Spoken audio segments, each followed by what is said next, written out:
For those of you that I don't know, my name's Evan Horton, Superintendent of the School System. It's hard to believe that this is year 4 as Superintendent of the School System. In a lot of ways, it seems like year 44 after the last few years with pandemics and tornadoes and all that fun stuff. But we are in a really good place. I'd just like to welcome everybody to this year's School Council Summit. This is something that we try to do yearly to bring our school council members together, to give you an overview of what's going on in the school system, to touch on a variety of topics. And then tonight we're going to add the wrinkle of allowing you to be the second group that we take through our strategic planning process, and then give you an opportunity after you go back to be able to provide input to us for our upcoming strategic plan, which will run from, it's hard to believe I'm going to say this, 2024 to 2029. So we're right now laying the groundwork to devise a strategic plan that will carry the school system to the year 2029. And I remember the last time we did a strategic plan, and I thought, man, 2024 is so far away, and yet here we are. It flies. It just absolutely flies. But welcome. I do want to introduce some of our system staff that are in the room tonight. First off, and I think she took off because she thought I was going to do this, Miss Kathy Nixon, the director of the Nixon Center. She always has something going on here, and we have Noonan Crossing, I believe, 5th grade chorus in the next room, so she's bouncing back and forth. Dean Jackson, our Public Information Officer, and then Dr. Jillian Andrew, who is our Director of Assessment and Accountability. Every time I introduce Jillian, I give her a new title, so I think I got it right this time. Last time I think it was Director of Curriculum, so, but that's Dr. Andrew, and she's going to take you through that strategic planning session here in just a few minutes. We have several of our principals here. I'm not going to introduce all of them, but if you're one of our principals, raise your hand. I didn't tell them they had to be here, but they are here. So thank you guys for being here tonight. And as I get started, I just want to tell you, in the presence of your school council members, just what a great job you do. And thank you for the leadership that you provide in our schools each day. So I don't get to say that publicly enough, although I do tell you when you're together. But this is proof that I do mean it because I'm telling you in front of the public right now. So you guys, you do an excellent job, and I'm thankful for each and every one of you. I'll go ahead and apologize. I'm not standing behind this podium. They wanted me to because they're filming this because we want to get it up on our website so that the general public has access to this information. But I'm not going to do that. If they yell at me, I'll back up into the light or whatever I need to do, but I'm not standing behind the podium. That's just not me. So with that, I want to take you through an overview. This is a document that what I've tried to do and what our system staff has tried to do is every time we speak to a group about our school system, we try to use some form of this document so that we make sure that we're consistently telling the story of the school system. Try to change this document about 3 times a year. This is the fall system overview. We'll do another one in the winter and another one late spring and into summer. First off, things are going really well. Graduation rate was released by the Georgia Department of Education a couple weeks ago. It's 91.7. That's a record for the school system. 91.7 is our 4-year graduation rate, and you can see the trend lines there. Over the last several years, ours has done this. The state's has kind of done this. I want more. Principals have heard me say that a lot. 91.7 is great, but how do we get to the next step? That's what we're after. But 91.7 is pretty good, and it puts us in the top tier of systems in the state of Georgia, especially large systems in the state. Our SAT results, you can see that once again, for the 9th year in a row last year, SAT, we beat both the state and the national average. What we saw across the country and across the state was SAT scores came down a little bit last year. Ours dropped a couple of points, but it didn't drop at the rate of the state and the nation. I don't know if that has something to do with the fact that a lot of 4-year colleges and universities aren't requiring the SAT anymore. In the state of Georgia now, only 3 schools require the SAT as part of the admissions process.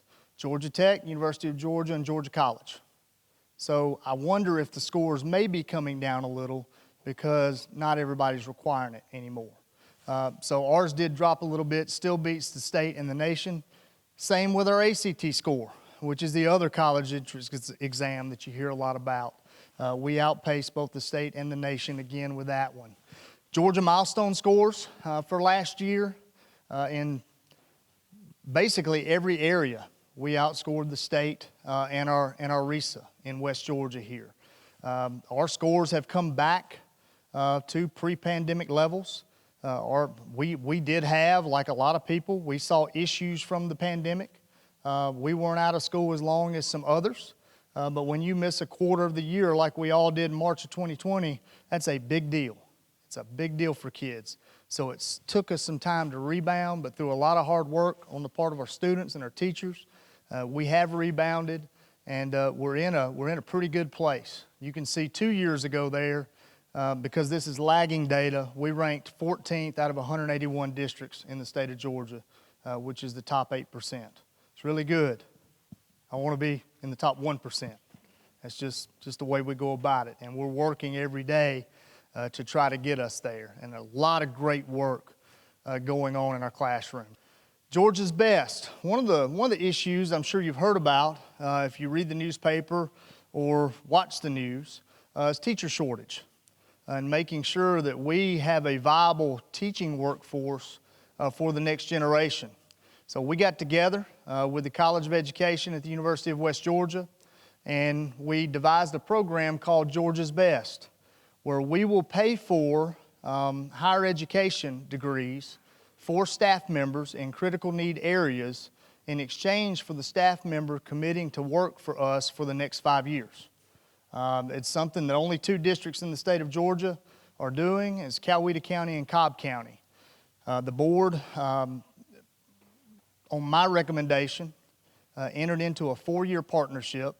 It's approximately $450,000 per year over the next several years for cohorts of 150 educators to be able to get advanced degrees paid for by the school system.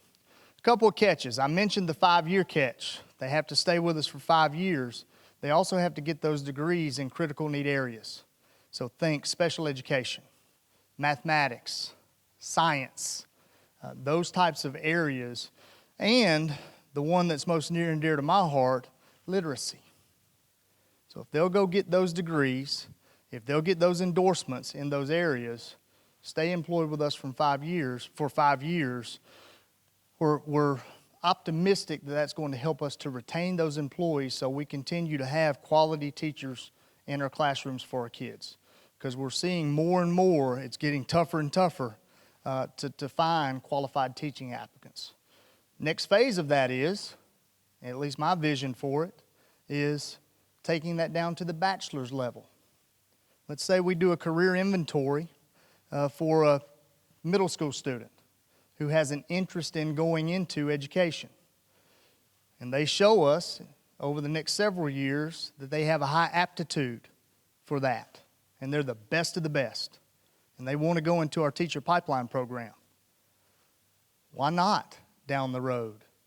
After they exhaust their Hope Scholarship, after they exhaust their dual enrollment funds, pick up the back end of that bachelor's degree in exchange for them coming to work right here in our school system.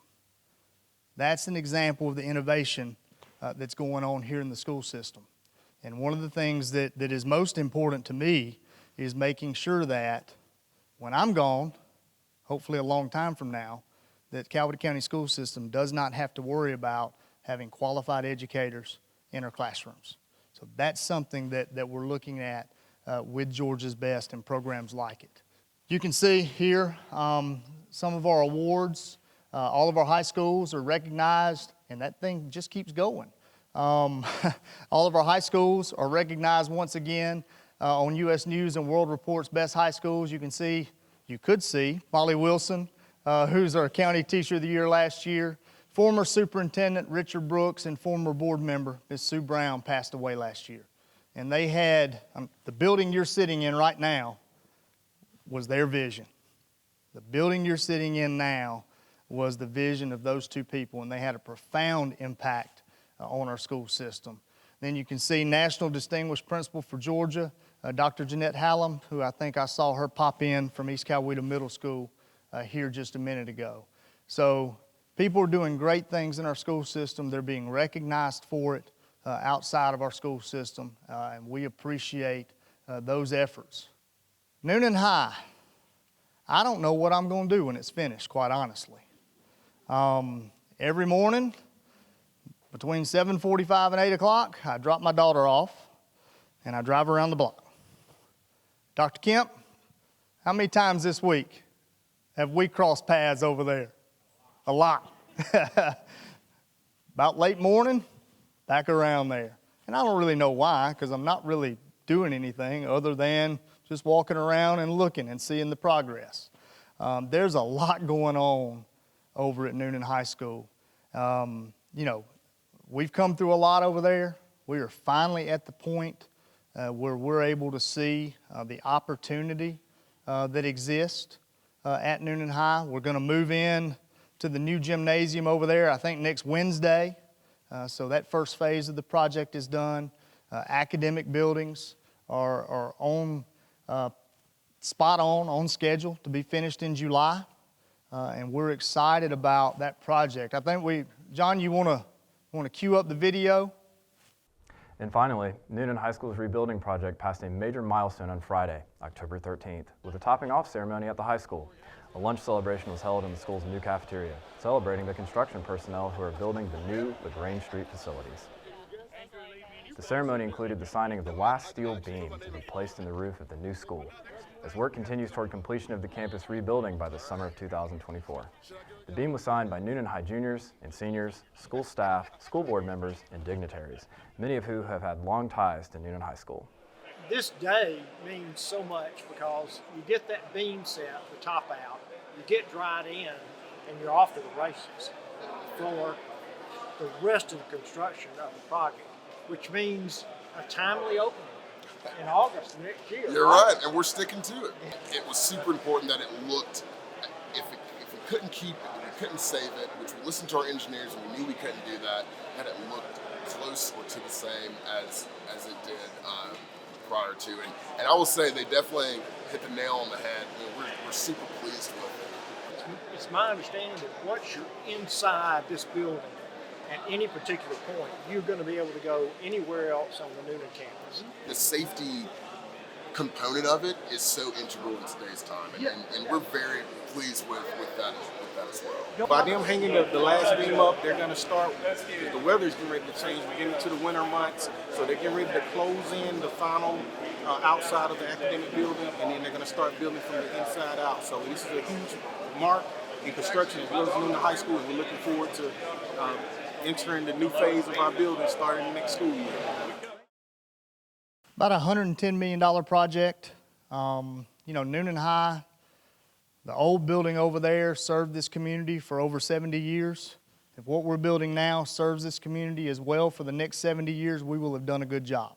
We really will have done a good job, and I'm optimistic that it will. We've passed the first test, I think. The new building looks like the old building. If it didn't, I was going to have big problems. So it looks the part. It's going to be state-of-the-art, and I'm really excited for students and staff. They've been through a lot for the last 3 years. Going to school in a trailer for 3 years is not a lot of fun. Dr. Kemp and, of course, Dr. Puckett will tell you trying to have school with a bunch of trailers is less than ideal.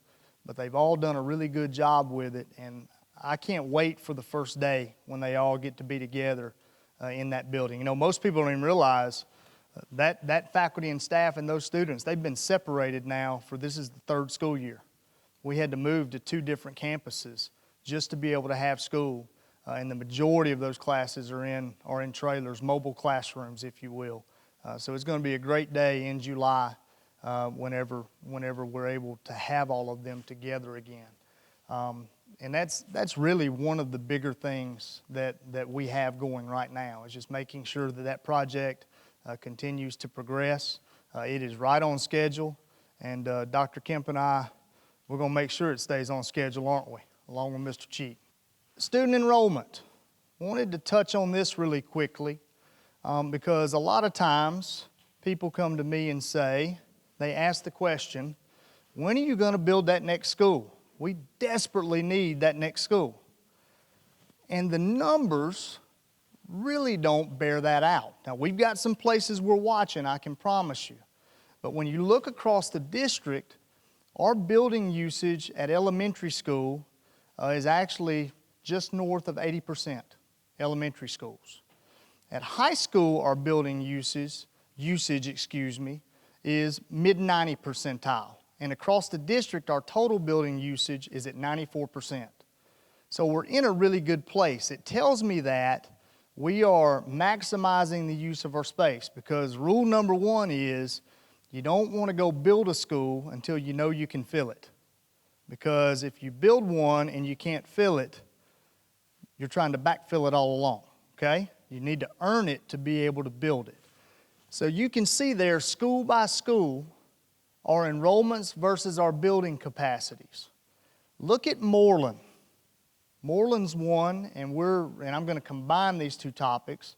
We're looking to do some potential redistricting from Moreland to Glanton.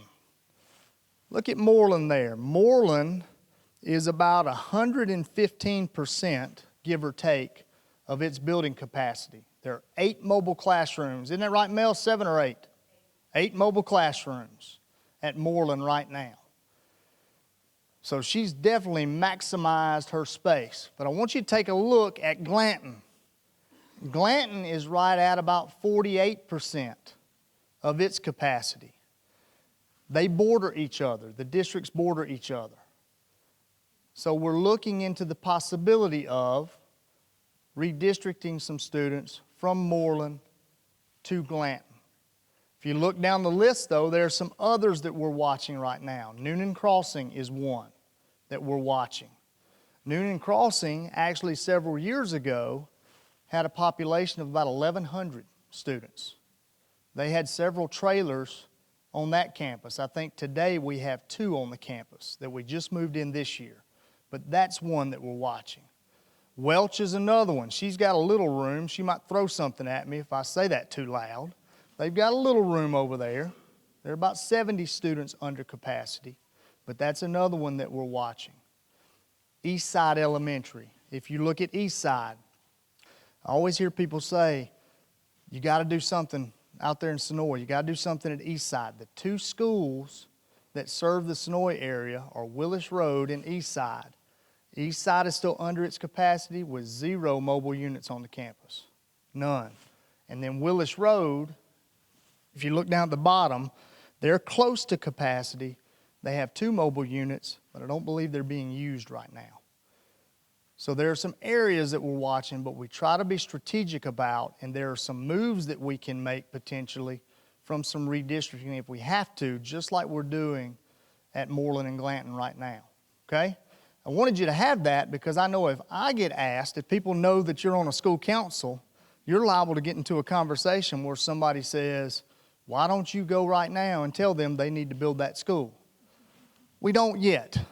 The key word there is yet, because I go back to trying to make sure that we're maximizing the use of taxpayer dollars that are entrusted to us. We don't want to go and do something too soon, okay? And we certainly don't want to run a school at half capacity and have another school that's running at more than 115% of capacity when we can alleviate some of that, okay? So that's a little bit of what we have going on there. I wanted you to have the whole picture of the district. As I mentioned that, I mentioned Moreland and Glanton, and we've got some proposals out there right now.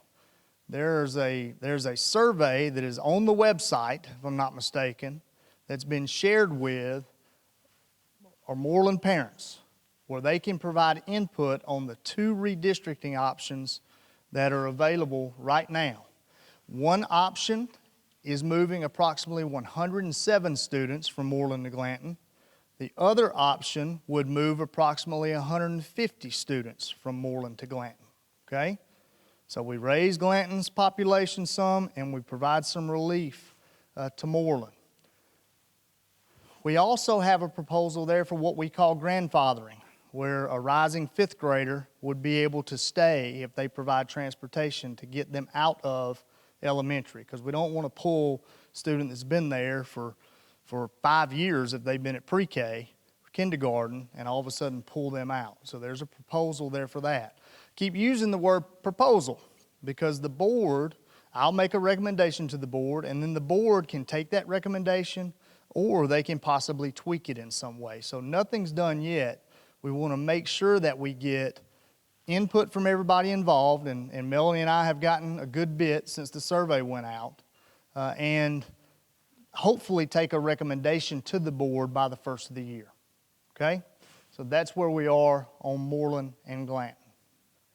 Already talked about that. Some recent projects that we've done. Northgate High School, we just finished an addition and renovation there. We redistricted approximately 450 students from East Coweta High to Northgate. When we did the grandfathering there, we allowed rising 10th, 11th, and 12th graders to stay if they were able to provide transportation. So we've seen a couple hundred students go to Northgate. We'll see more go from East Coweta to Northgate as we move on, as less and less take advantage of that grandfathering. Right now, Northgate is just over 2,000 students with room to grow. Newnan is right at 22, I think it was 2245 is what it was yesterday with room to grow. We've lost 150 or so students since the tornado at Newnan High, so it has some room to grow. And then East Coweta is actually down a little bit this year. They're just north of 3,000. I think it was 3,080 students when I saw last week or so. So they're actually down a little bit. One thing to remember at our high schools is our block-by-block attendance is not our enrollment. Every block, we have several hundred students that are dual enrolled, they're virtual, or they're at Central Educational Center, each and every block at our high school. So that 3,080 at East Coweta, on any given block, it may be 2,700. When I got to East Coweta back in 2006, we were right at about 2,600 students at that time. So you're looking at getting block by block, you're almost losing 15, 16 years of enrollment number there, and you've lived it on a block by block basis. So it's not as big as you think it is sometimes with all of the different options that we have for teaching and learning. Bass Middle School on the left there, our newest middle school. It is open running and has really helped with our middle school numbers across the county. It took several students, I'll say, from Madras. Madras at one time was running about 1,100 students. Madras is now right at 720. So we're able to alleviate some population issues at Madras that we had. Also, Lee Middle School at that time was running close to 1,000 students, and you're less than 700 now. So we've got some room in middle school. One middle school we're watching, I see her back there smiling. It's Dr. Hallam at East Coweta Middle. Her capacity number is 780, and today she's at 777. Not that anybody's watching. So we're tracking it. And I will mind you, she's got one mobile classroom on the campus, and they're not using it.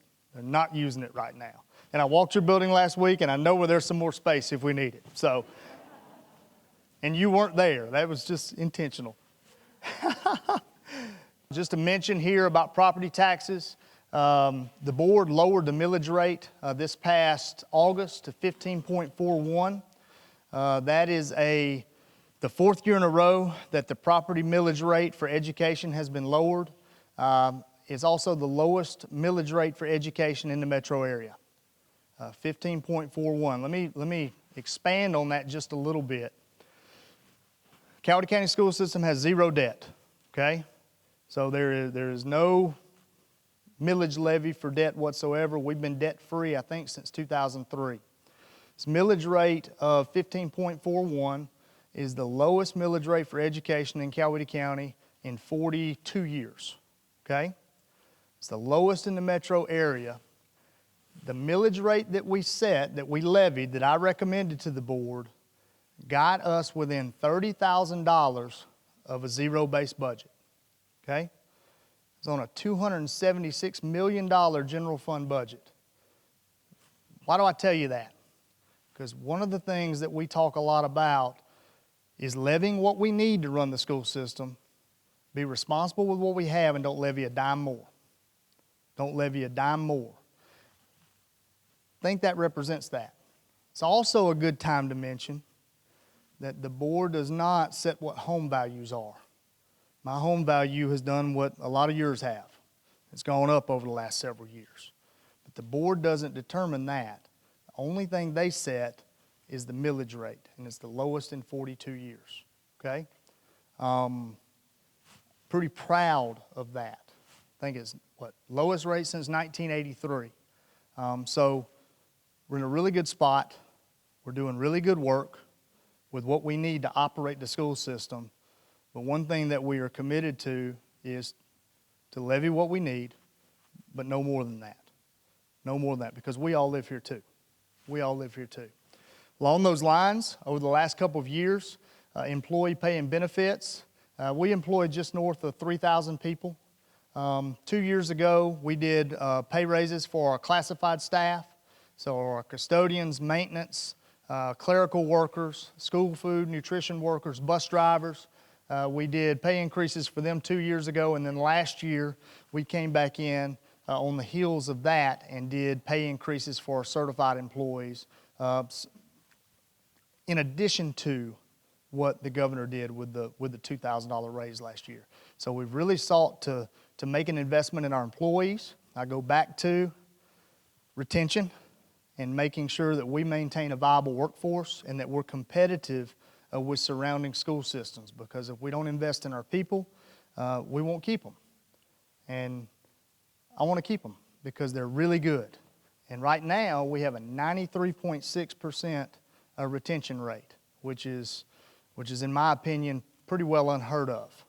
We get our employees here, we pour into them, we treat them well, we keep them, and that benefits kids and what goes on in that classroom. So that's really what we're after. So you can see the next slide there. We've made security improvements. We have crisis alert system. I won't press it now because it will not be pretty, but we have, all of our employees have badges where they can put us in a code, we call it a code red lockdown from anywhere on a school campus. And an employee from Arnold Middle can go to East Coweta Middle and they can put that campus into a lockdown if there's a threat on that campus. School resource officers, we were one of the first school systems in the state of Georgia have a school resource officer in every school. And that's something that I don't know about you, but every day that just reassures me, knowing that we have some of the best in every single one of our schools, and 2 of them in our high schools. Accelerated career, and I know I got to hurry. We're all about making sure that our kids have every opportunity that they want. If one of our students wants to dual enroll, we want to have a program for them. If they want to go into a certificate program to be a welder, or they want to go into an early childhood education program, we want to make sure we have a program for them. Accelerated Career provides students opportunities to dual enroll and to earn both credentials and associate's degrees while they're in high school, so that they are prepared when they leave high school, some of them early, to enter into the workforce, okay? Coweta County leads the state of Georgia in the number of accelerated career students that we have. And you can see here some of the fields. If you'll look to the right, they can get certificates in automotive technology, cybersecurity, early childhood, can be EMTs, manufacturing. They take high school and college courses at the same time. Some of them can graduate early if they wish. They leave high school with an associate's degree and credentials, and they're ready to go to work. And that's what we want, because we hear from business and industry, we need employees for the next generation. We need employees, so we're dedicated to making sure we do that. We're leading the charge through the work at the CEC in accelerated career, and I'm hopeful that number is just going to continue to increase. This wasn't a very popular statement to make a couple of years ago, the statement I'm about to make, but I'm going to make it now. Not everybody has to go to 4-year college. Not everybody does. When I was in school, we thought everybody did. Not everybody does. And our kids are leaving high school making a good bit of money, a good living, and rewarding careers right here in this community as a result of accelerated career programs and what we offer. Principals have heard this, so they'll probably snicker in a minute, but I'm going to tell it anyway. I've got a 6th grader at East Coweta Middle. She's hearing impaired. The child wants to be a baker. I don't know. We don't have any bakers in our family. I like donuts, but we don't have any bakers in our family. She wants to be a baker. I want us to have the best darn culinary program we can have so she can be the best baker she can be, and she can make the best donuts and cakes in the world right here. That's what accelerated career is. That's what it is. You don't need to go to Harvard to be a baker, you know? But we want a program for everybody. If they want to be a welder, we got a world-class welding program. If you want to be a teacher, we're going to have a world-class early childhood program for you. We hope you go into special ed or math or science. But if you want to be a teacher, we want to have the program for you. That is what accelerated career is, and that is the work that's going on here in the system. I wanted to mention that because I am extremely proud of it. Mark Whitlock at our Central Educational Center, he drives a lot of that work for the system, and we are paving the way for the state of Georgia in that endeavor. Accreditation, we run through 2026. One of the highest scores in the nation when we got that a couple of years ago. I won't say much more about that. Enrollment study, you've got the enrollment information there. And then you can see right there the note. Battery manufacturers investing $2.7 billion in our community. That's the Freyer project that's going to go into Moreland, and we got to be ready to make sure that they have the engineers and the automation technicians and all of the things that they need. That's a massive investment here.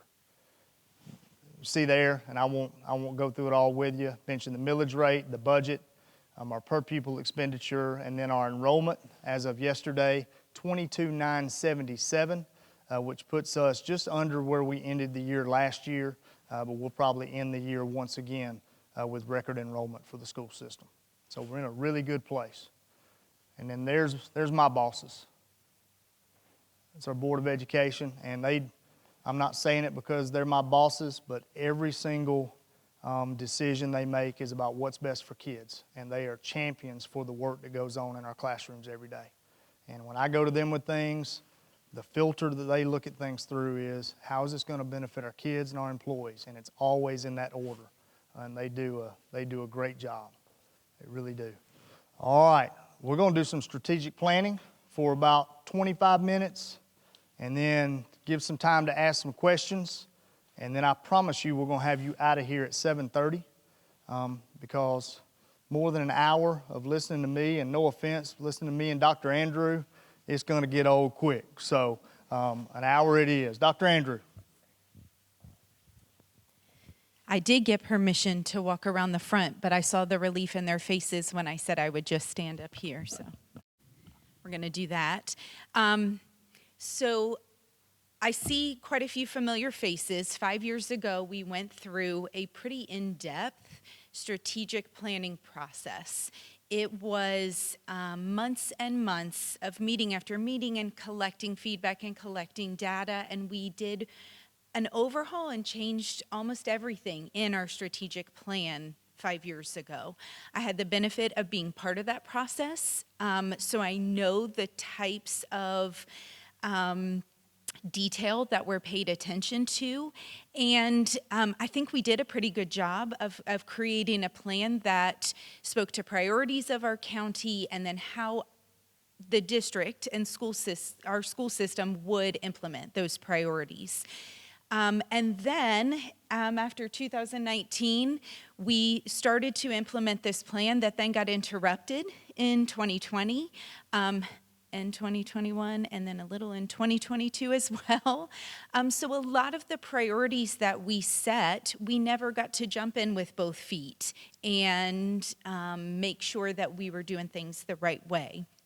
So part of what we want to do for the strategic plan moving forward is revisit the priorities that we set 5 years ago to determine, are those still priorities for our county, and move forward with what we think is most important today.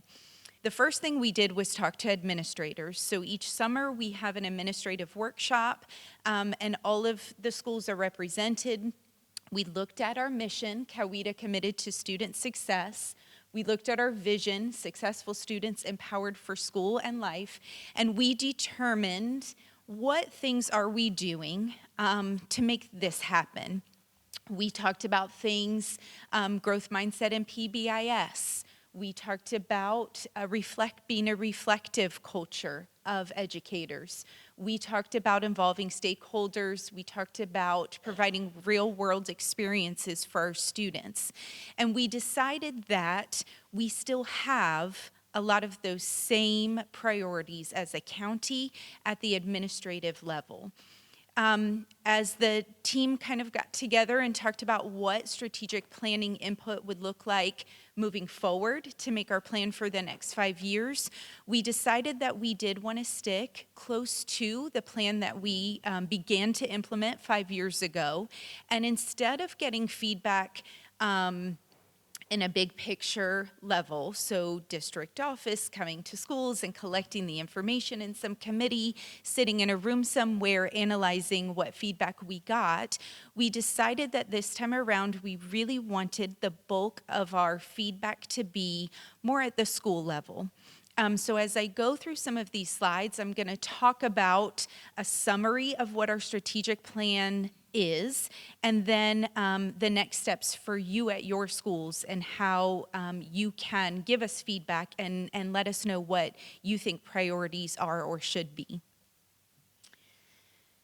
The beliefs for our county are listed here as well, believing that we should provide rigorous, engaging, relevant work for a diverse student population, empowering students to be active and accountable participants in their learning, being responsible for safety and success, and continuous improvement.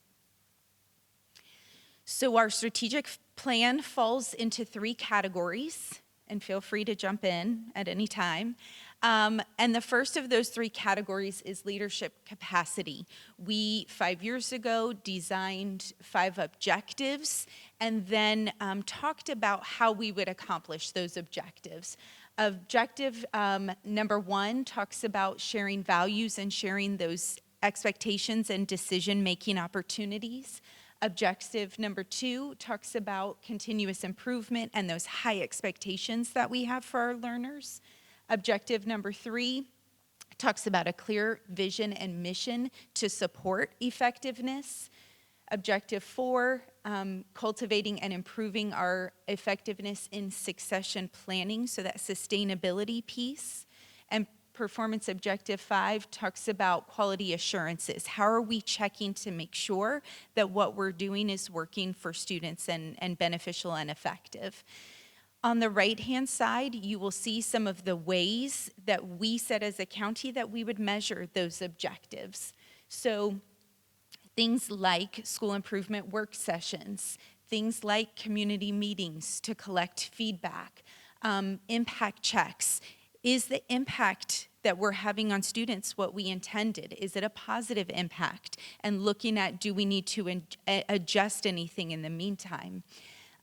Supporting skills development opportunities, building leaders, not only in the adults in the building, but also in the students in our buildings. And then reviewing those safety plans. So this is a summary of the action steps that we said that we would accomplish in order to build leadership capacity. The next bucket, so to speak, is resource capacity. So how are we using our resources? What resources are we providing? Performance objective number 1 deals with professional learning, so growing capacity through learning in our schools. Performance objective number 2 talks about supporting and retaining qualified personnel. Number 3 is about integrating information resource, that digital component to learning that we know is so important and ever-changing. And performance objective number 4 talks about resource management. So if you look on the right, you can see that these are some of the things we are doing to ensure that we're meeting those objectives. District-wide job-embedded professional learning. We know that adding more onto teachers' plates is not always the answer. So if we can do something that is embedded in what they're already doing, that's probably going to be more beneficial. Monitoring staffing needs, monitoring retention of certified and classified staff. And Dr. Horton has talked about some of the things that we've put into place to make that happen. The third bucket is learning capacity. Learning capacity, we have the most objectives because that's what we do, right? As the school system, we are educating children, our students, and this is kind of one of our top priorities here. Ensuring equitable opportunities, adjusting instruction as needed, building a learning culture that promotes college and career readiness, developing positive relationships, using data to demonstrate improvement, communicating school learning and performance with stakeholders, and then maintaining that accountability piece. We want to make sure that what we're doing in our classrooms is supporting student growth. And then the list of how we accomplish this. One of the bullets that I wanted to draw attention to was about collaboration. When I was sifting through some of the feedback that we collected over the last 5-year plan, as well as from the administrative workshop, comments were made that talked about collaboration, students collaborating with other students, but also the priority of teachers collaborating with families, and schools collaborating with students. It was very, very reciprocal, the collaboration feedback that we got. And that's something that I'm proud of as a parent of students in Coweta County as well, knowing that this is not a one-way street, that this is something that's gonna work both ways. So kind of moving forward and some next steps, I've given an overview, and it was a very quick overview because I take my 20 minutes seriously. The next steps is that, and the most important part of this process is that we get feedback. I can stand up here and tell you all of the things that we're doing, and you can be thinking in your head, they are not doing that at my school. So we want to hear from you, and we want to know what's going on. And instead of doing it kind of at the district level, we want this to be conversations that you have in your school buildings with school council members, with principals, with teachers, even in some cases with students. And then these are conversations we're going to have with community members and other stakeholders as well. But when you go back to your schools, your principal is going to send out a link that's going to ask you, what are your priorities? A summary of what is on this presentation here is on the feedback input form. And what we're asking you to tell us is what's most important to you. You're going to rank some of the action steps so that we know kind of what you're thinking.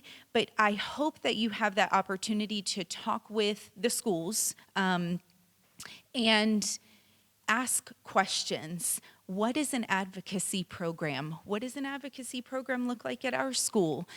What is an Coweta evaluation visit? And ask some of those questions and how they apply to your children and your students and your learners so that you can give an informed priority. And then we'll write the plan accordingly.